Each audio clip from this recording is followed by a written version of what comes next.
Hello everyone, I hope so you are doing well. My name is Renu. आप सभी का मेरे चैनल पर स्वागत है। बहुत ही इम्पोर्टेंट वीडियो है सीटेक 2026 में। क्या अब बहुत सारे बच्चों का क्वेश्चन था कि मैम हमारे मार्क्स बहुत ही डाउन आए हैं, तो डोंट वरी, इसी के लिए यह वीडियो आई है कि आप सभी को आगे नेक्स्ट जो सीटेक है वो कब आएगा, फॉर्म फिलअप्स कब होंगे, सिलेबस क्या होगा, एग्ज़ाम डेट क्या होगी, न्यू चेंजेस होंगे या नहीं होंगे, स्ट्रैटेजी क्या होगी, इस वीडियो के माध्यम से हम डिस्कस करने वाले हैं। सबसे इम्पॉर्टेंट पॉइंट है कि जितने भी बच्चे हैं जो रिज़ल्ट का वेट कर रहे हैं, ऑब्वियसली 15 या 20 डेज़ के आसपास आपका रिज़ल्ट आउट हो जाएगा, आपको सब कुछ क्लियर हो जाएगा। नेक्स्ट सीटेक कब आएगा? पहले जो हुआ था पिछले साल, जो आपको पता है कि वन टाइम में ही सीटेक हुआ था, जैसे दिसंबर मंथ में, फिर उसके बाद बीच में एक साल 1 ईयर नहीं हुआ था। तो आप इस बार क्या जो हमारा सीटेक है वो भी दोबारा दिसंबर में होगा। देखिए यहाँ पे जो नेक्स्ट सीटेक जो है नोटिफिकेशन की बात करूँ तो यहाँ पे दिसंबर नहीं, यहाँ पे जुलाई या अगस्त में आपका नोटिफिकेशन आएगा। अगस्त या जुलाई के आसपास आपका नोटिफिकेशन है, क्योंकि आप सभी को पता है मार्च तो पूरा रिजल्ट में ही निकल जाएगा। रिजल्ट में निकल जाएगा, जो भी रिजल्ट है अपडेट है वो सारा होगा। उसके बाद अप्रैल के आसपास जो है आपका, जो अगर हम देखें कि जुलाई और अगस्त में अगर आपका पेपर एग्ज़ाम डेट होता भी है तो अप्रैल और मई के बीच में आपका नेक्स्ट नोटिफिकेशन आने की संभावना है। और फॉर्म फिलअप की डेट अगर आपको मैं बताऊं तो सेम वही है, मई, अप्रैल या मई। ठीक है, यहाँ पे अप्रैल या मई डेट है जो आपकी फॉर्म फिल की डेट है। ठीक है, इसी के आसपास आपको सिलेबस की बात करूँ तो सिलेबस आप सभी को ऑलरेडी काफ़ी बच्चों को पता है कि पेपर 1 का सिलेबस थोड़ा डिफरेंट होता है और पेपर 2 का सिलेबस थोड़ा डिफरेंट होता है। क्या डिफरेंट होता है? पेपर 1 का जो सिलेबस है, अगर हम सीटीपी की बात करें तो सीटीपी में ऑलमोस्ट जितने भी टॉपिक हैं वो भी पेपर 2 में भी इंक्लूड है सारे टॉपिक। लेकिन बस यहाँ पे थोड़ा सा इतना फ़र्क है कि ये लेवल 1 के लिए है और ये लेवल 2 के लिए है। तो इसकी जो स्ट्रैटेजी होती है थोड़ी डिफरेंट होती है। इसमें ज़्यादा हमें इसका जो लेवल होता है, पेपर का क्वेश्चन ऑफ लेवल होता है या क्वेश्चन ऑफ पैटर्न जो होता है वो थोड़ा सा डिफरेंट होता है। और पेपर 2 में थोड़ा हाई लेवल होता है, क्योंकि आप सभी को पता है कि ग्रेजुएशन लेवल का होता है और इसमें सारी चीज़ें आपको 6 to 8 क्लास की अपनी करनी होती है। इसमें 1st to 5th क्लास के बच्चे इंक्लूड होते हैं पेपर 1 में। अब हम बात कर लेते हैं पेपर 1 में जो होता है दूसरा 30 मार्क्स का सीडीपी होता है। उसके बाद आपका लैंग्वेज 1 होता है और लैंग्वेज 2 होता है। लैंग्वेज 1 और 2 हिंदी या इंग्लिश या अदर लैंग्वेज, 22 लैंग्वेज आपको दी गई होती है। उसमें से चूज़ करके आपको जो भी लैंग्वेज आती है, कंफर्टेबल है, वही लैंग्वेज चूज़ करके आपको पेपर में लिखनी होती है और देना होता है। ठीक है, उसके बाद आता है ईवीएस जो भी 30 मार्क्स का होता है, और फिर आपका एक्स आता है लास्ट में मैथ्स। अब मैथ्स, ईवीएस और लैंग्वेज 1 और लैंग्वेज 2 हिंदी या इंग्लिश या सीडीपी, ये सारे मिलाकर 150 मार्क्स से आपका पेपर आता है। 150 मार्क्स में अपने टोटल पेपर आता है। इसी तरीके से पेपर 2 की बात करूँ तो पेपर 2 में यहाँ पे सीडीपी तो आती है, लैंग्वेज 1 हिंदी, सपोज मैं एग्जांपल बता रही हूँ, लैंग्वेज 2 इज़ इंग्लिश, और नेक्स्ट इज आपका एसएसटी 60 मार्क्स की होती है। और इसमें अलग जो चूज़ करते हैं वो मैथ्स और साइंस 30 मार्क्स के मिलाकर, ये भी टोटल मार्क्स 150 मार्क्स का एग्ज़ाम में पेपर होता है। ठीक है, इसमें भी सारे सिलेबस आते हैं आपका, जैसे सीडीपी में जो सिलेबस होता है वही होता है। लैंग्वेज 1 में जो सिलेबस होता है, लैंग्वेज 1 और लैंग्वेज 2 जो भी सिलेबस है वो भी लैंग्वेज पेपर 1 में भी है और पेपर 2 में भी है।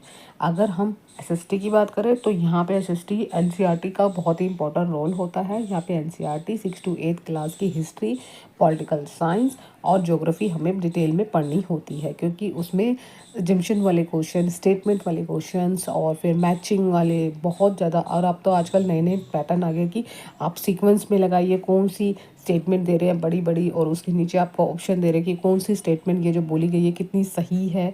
कंक्लूज़न वाले क्वेश्चन जो हम किस में पढ़ते हैं, रीजनिंग में पढ़ते हैं, तो वही चीज़ यहाँ पे इंक्लूड की जा रही है। तो इसलिए आपको डीपली पढ़ना बहुत ही ज़रूरी है एसएसटी। ऐसे ही आपके मैथ्स और साइंस का जो भी सब्जेक्ट है वो 6 to 8 क्लास का पढ़ना होता है।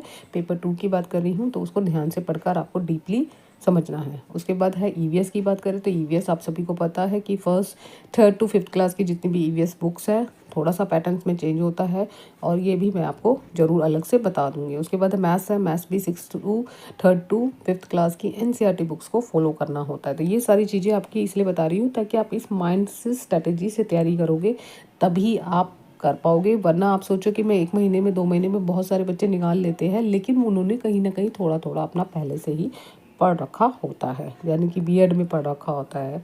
हम बीएड में हर चीज़ पढ़ते हैं, तो इस चीज़ का ध्यान रखिए। उसके बाद आता है, मैंने आपको बता दिया कि जो एग्ज़ाम डेट हो सकती है वो मैंने आपको बता दी जुलाई या अगस्त के बीच में, ठीक है। और न्यू चेंजेस यहाँ पे अगर मैं बात करूँ तो सिर्फ एक एग्ज़ाम जो देने चाहते हैं बच्चे, उसमें पैटर्न का थोड़ा बहुत फ़र्क आया है, क्योंकि पैटर्न का जो लेवल है, एग्ज़ाम के जो क्वेश्चन का लेवल है वो अप होता जा रहा है। इसलिए अपनी स्ट्रैटेजी को अभी से ही बनाना शुरू कीजिए। जो भी आपका टाइम टेबल है, जो भी आपका सिलेबस है, जो भी आपके पास बुक्स अवेलेबल है, जो भी आपके पास कंटेंट अवेलेबल है, या फिर आप किसी भी क्लास से या यूट्यूब के किसी भी कंटेंट से आप पढ़ना चाहते हैं, वो आपकी चॉइस है, this is your choice. But अगर आप मेरे से पढ़ना चाहते हैं बेस्ट स्ट्रेटजी के साथ, बेस्ट गाइडेंस के साथ, बेस्ट टिप्स एंड ट्रिक के साथ और बेस्ट टैग वर्ड्स के साथ, बेस्ट बुक्स के साथ, बेस्ट कंटेंट्स के साथ, तो मुझे फॉलो कर सकते हैं। क्योंकि बहुत ही इंपॉर्टेंट है कि सीटेक अगर आप क्लियर करोगे ताकि आप किसी भी स्कूल में, चाहे गवर्नमेंट में हो चाहे प्राइवेट सेक्टर में हो, दोनों में ही आप अपनी स्ट्रैटेजी को लेते हुए आगे अप्लाई कर सकते हैं। आप सभी को पता है it is a very very compulsory for the CTET exam. ये क्वालिफाइड होना बहुत ज़रूरी है, चाहे आप प्राइवेट सेक्टर में जॉब करना चाहते हैं, चाहे आप गवर्नमेंट सेक्टर में जॉब करना चाहते हैं, और किसी भी स्टेट में आपको आसानी से मिल सकते हैं। जबकि आपका सीटेक क्लियर नहीं होता तब तक आपको यह रहता है कि कहीं ना कहीं हर किसी स्कूल में इसकी जो इम्पोर्टेंस है वो बहुत ज़्यादा हो गई है। और आप सभी को भी रिसेंट अपडेट मिला हुआ था कि सीटेक जितने भी गवर्नमेंट एम्प्लॉई हैं उनको भी 2 ईयर्स के अंदर अंदर क्लियर करना है, वरना वो जॉब से वंचित हो जाएंगे। तो इस चीज़ का भी ध्यान में रखते हुए काफ़ी सारे बच्चों ने अपने इस साल के जो फॉर्म है वो बहुत ज़्यादा फिल हुए थे, 25 लाख समथिंग आपके फॉर्म फिल हुए थे। तो इस चीज़ को ध्यान में रखते हुए आपको तैयारी करनी है। जो बच्चों का तैयारी नहीं हुई है, फर्स्ट टाइम दिया था, समझ नहीं आया, तो नई तरीके से नई स्ट्रैटेजी के साथ हम तैयारी करेंगे और आप मेरे से जुड़ सकते हैं। और इसके अलावा आपको कोई भी डाउट्स हो, यहाँ पे थोड़ा सा एक और अपडेट है। यहाँ पे मेरे पास अभी फ़िलहाल के लिए जो है पेड नोट्स अवेलेबल है। किस सब्जेक्ट के कि आप चाहते हो कि बेस्ट स्ट्रेटजी के साथ, बेस्ट अच्छे नोट्स के साथ पढ़ना चाहते हो ताकि आपकी कम समय में अच्छी तैयारी हो जाए, तो आप एसएसटी की, यहाँ पे फिर बताना चाहती हूँ, एसएसटी के पेड नोट्स है सिर्फ हिस्ट्री के जो नोट्स हैं वो बायलिंगुअल है, हिंदी और इंग्लिश मीडियम में है। तो आप मुझे मैं आपको एक मैसेज भी कर सकते हो, डिस्क्रिप्शन बॉक्स में आपको लिंक दूंगी टेलीग्राम का, वो ज्वाइन करके आप मुझे मैसेज कर सकते हैं। यहाँ पे नंबर दे दूंगी, नंबर से आप मुझे मैसेज करके पेड नोट ले सकते हो। बहुत ही मिनिमम प्राइस रखा है, ठीक है। ये अपडेट देना था आज की वीडियो में। हम इतना ही, वीडियो को मैंने शॉर्ट ही लिया, ज़्यादा लंबा नहीं किया है। Thank you so much, bye bye, take care, मिलते हैं नेक्स्ट वीडियो में।